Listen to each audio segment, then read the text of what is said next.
Hey everyone, Sean from Buckeye Wedding Expo here. We are going to be talking today with Tyler Robinson from Ohio's Greatest Music. He's going to be giving us some tips on how to get the most out of your timeline.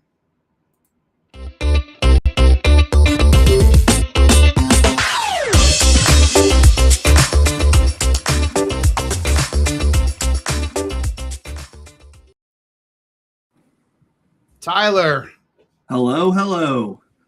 How's how everybody are you doing doing? today, my friend? I'm doing great. How are you?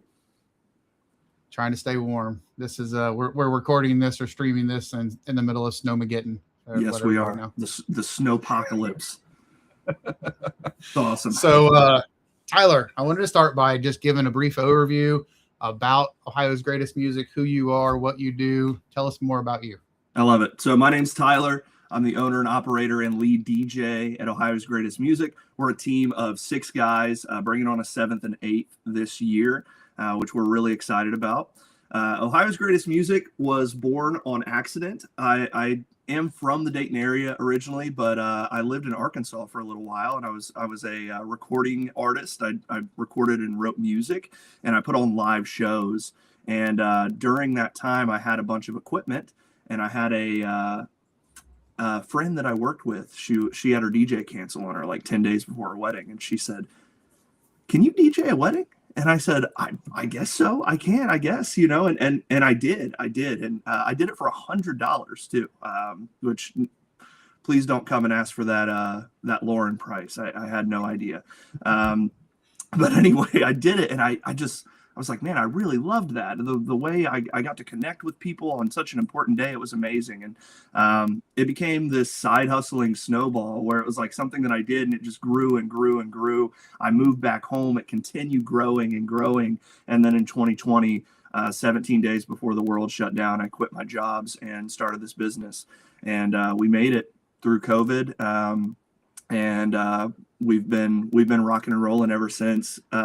We are a DJ company that we are very focused, especially in the wedding area of our business, on tailor making an experience for each individual couple and their guests, their friends and family as well that we serve.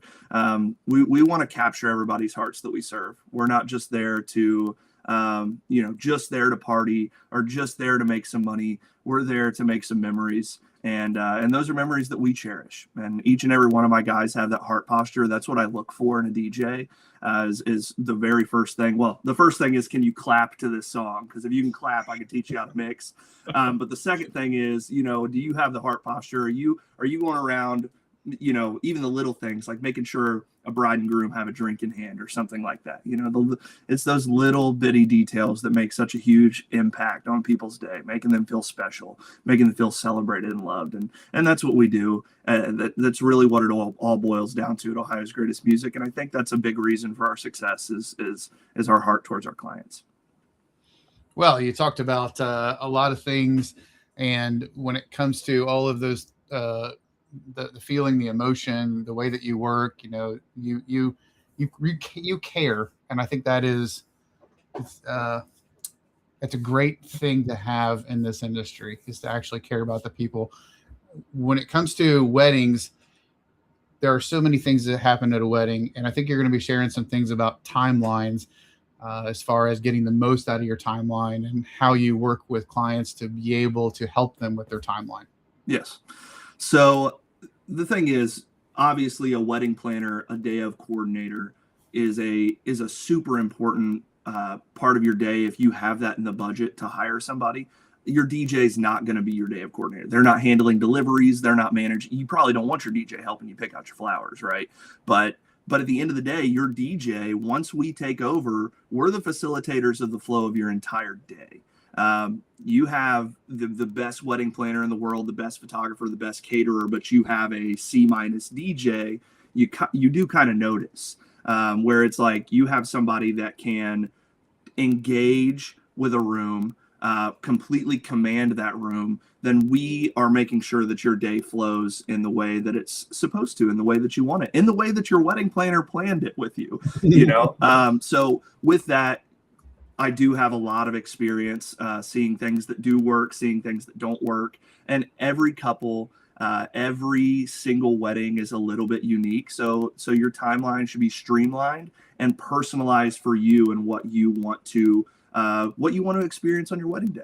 So we're going to talk about a lot of that stuff because I've seen a lot of things. I've seen timelines that have gone extremely well, and I've seen timelines that I kind of knew going in, this could go poorly, but this is what we've planned. And I've seen it go poorly. I've seen it go well. So we're going to talk about a lot of those things. And, keep in mind, this is just advice. None of us, nobody, not even the most elite wedding planner in the country wrote the Bible on weddings. And specifically, if any of you are watching, wrote the Bible on your wedding. If you want everybody to show up in minion costumes, that's your prerogative. And so when people come in, I think there are so many people speaking in their ear, and even more with social media. They see something on social media or they read something on the Knot. How do you decide whether you recommend something, in what order do you recommend it? Like, do you recommend the first dance when they first come in? And if you do, why? And, how do you work through the questions of where do I even start? Yeah, absolutely. That is a great question. So I will say kind of the basic overall timeline structure that we typically recommend starting with. Doesn't mean it has to be your finished product, but typically you see, your ceremony, your cocktail, and then your grand entrance. Once we get everybody seated for reception, your grand entrance, of course, we're getting them out of their seats for grand entrance. But after that grand entrance, we do always recommend that you go directly into your first dance. It gives the first dance its own moment, and it gives other formal dances later on in the night their own moments. All eyes are already on the couple at that point in time. So that's a really great time to transition into first dance. Sometimes people are worried about the vibes, but it's all about that transition where, hey, we're going from a high energy. We're going to have everybody be seated, give one more round of applause, let everybody enjoy and be present for the first dance, and then some kind of welcome speech or opening toast. If you have like 4 speeches and you're like, no, all 4 of them are speaking, then flex one of them into an opening toast.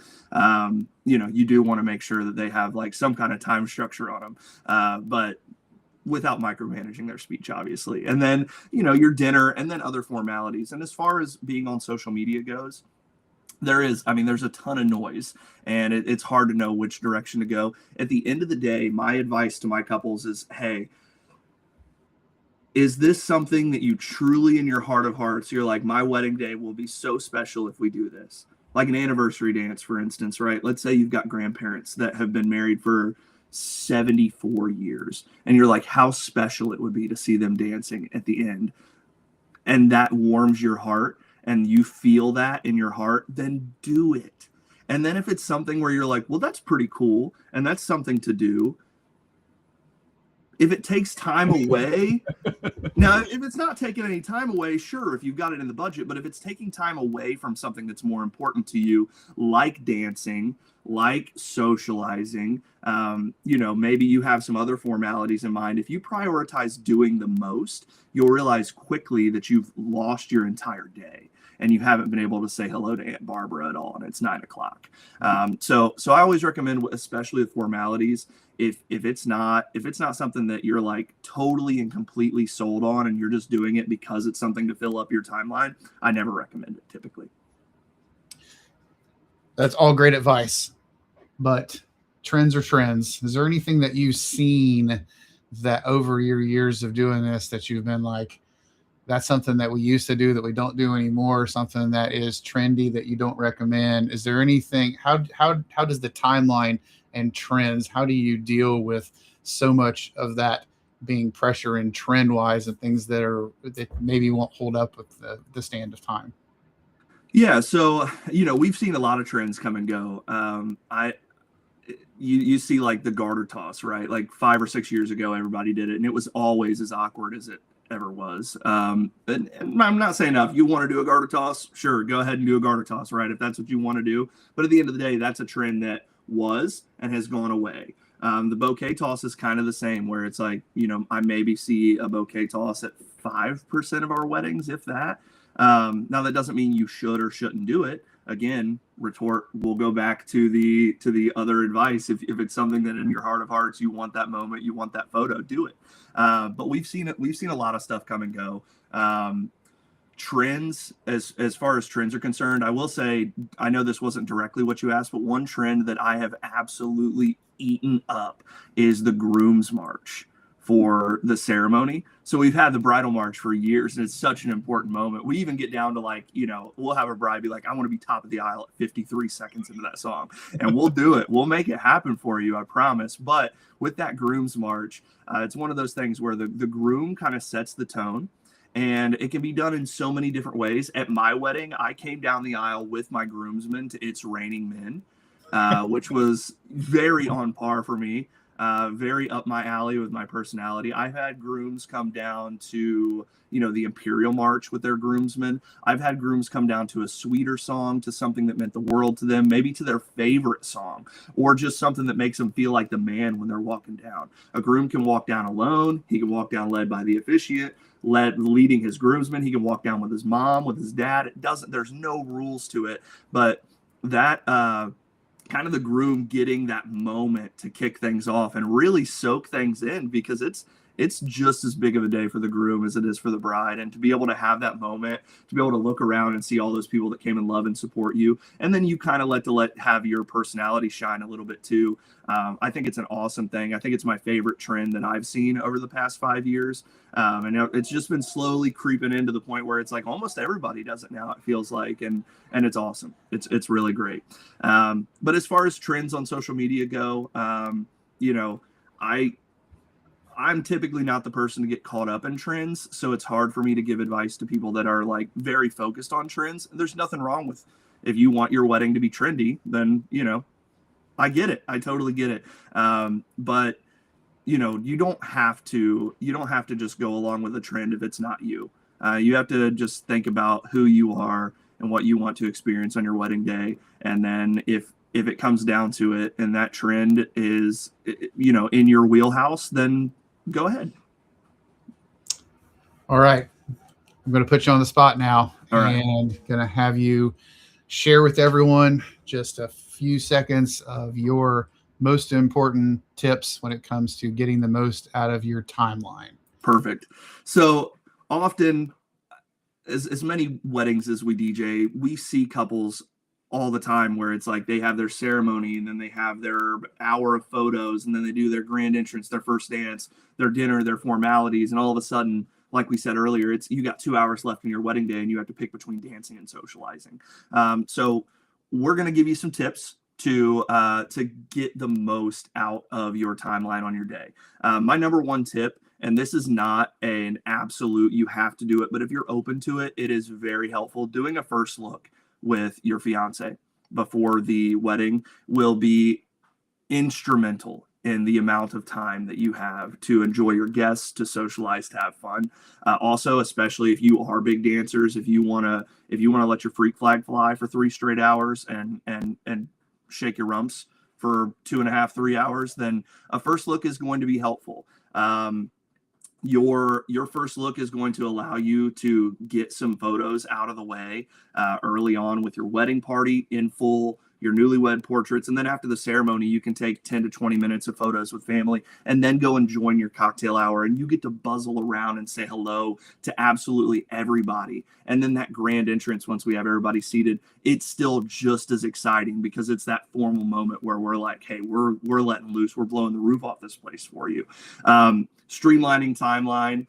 You know, you typically have your grand entrance, your first dance, a welcome speech, dinner, and then once that last table has gotten up, sat back down, usually around that time, wedding party, newlyweds, immediate family, and your vendors are done eating. And that's a good time to move on with the rest of the formalities, whatever you have chosen. So your cake cutting, your toasts and speeches, any formal dances you might be doing. I would save any dance floor activities for once those other formalities are done.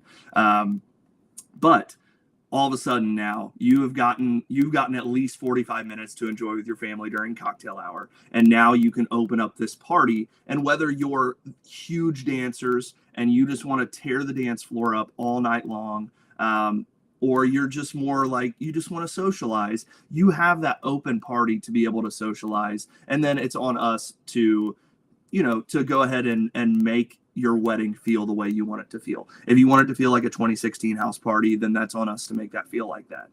If you want it to be this absolute rager EDM dubstep fest, then we're going to make it feel like that. If you want it to feel like, hey, this is a party, there's some fun music going around, there's some great mixes being thrown down, but at the end of the day, we're not big dancers, our family's not big dancers, our friends aren't, and we're still setting the tone for a really fun party for you.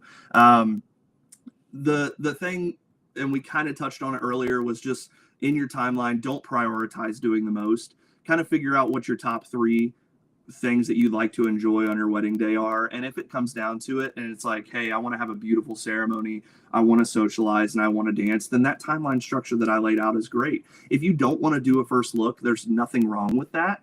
That's okay. The only thing I would typically recommend is if you are doing a first look, is to kind of bake yourself in a little bit of social time, sometime after you get done eating, where it's like you can spend 15, 20 minutes or so going kind of table to table to say hello. But do try to keep in mind that you can kind of lose some people if you go around for too long. If you wind up going around for an hour and your guests have, no idea when you're coming or when the next thing is, that can be something that loses people. And one of those things that we do is if we bake in social time to a timeline, we're going to get on the mic and inform your guests, just like we do in cocktail hour. So cocktail hour will say, hey, we'll be hanging out here for about 50 minutes or so.